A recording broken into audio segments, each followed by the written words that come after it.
Assalamualaikum warahmatullahi wabarakatuh. Saya Farid Kurniawan dari kelas 12 MIPA 6 dari kelompok 3 akan menjelaskan tentang pembebasan Irian Barat. Latar belakang pembebasan Irian Barat. Peristiwa ini terjadi pada demokrasi terpimpin, yang pada saat itu pemimpinnya adalah Insinyur Soekarno.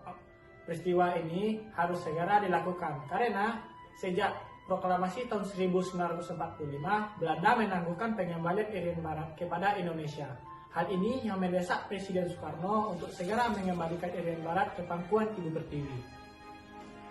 Selanjutnya yaitu upaya pembebasan Irian Barat oleh Indonesia. Upaya yang pertama dengan cara diplomasi. Contohnya yaitu perundingan yang diadakan pada tahun 1950, tahun 1952, dan tahun 1954. Namun, hasil perundingan tersebut ditolak oleh Belanda. Yang kedua, dengan cara demokrasi aktif. Salah satu contohnya yaitu dengan mengadakan konferensi Asia Afrika tahun 1955.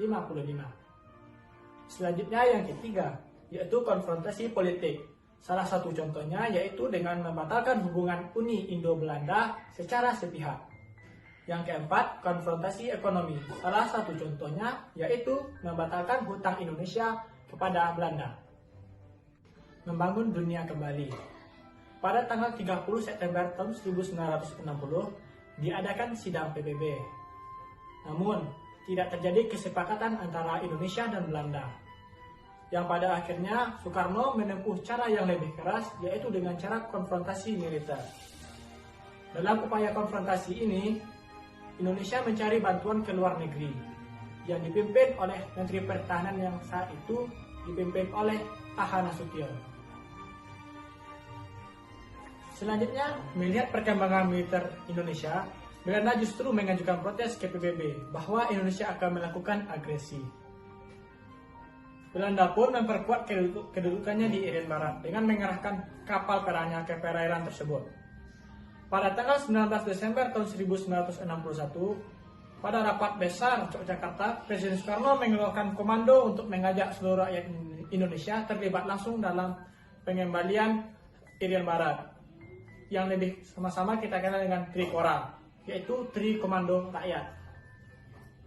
Selanjutnya yaitu isi Trikora.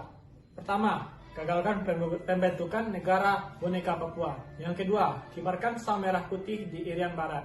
Yang ketiga, bersiaplah untuk mobilisasi umum.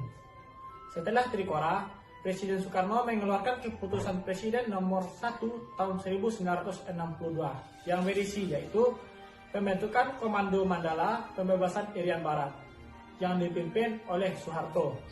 Tahapan strategi Soeharto yaitu 1. Infiltrasi, 2. Eksploitasi, 3. Konsolidasi. Seterusnya, pemerintah Belanda awalnya menganggap enteng Komando Mandala.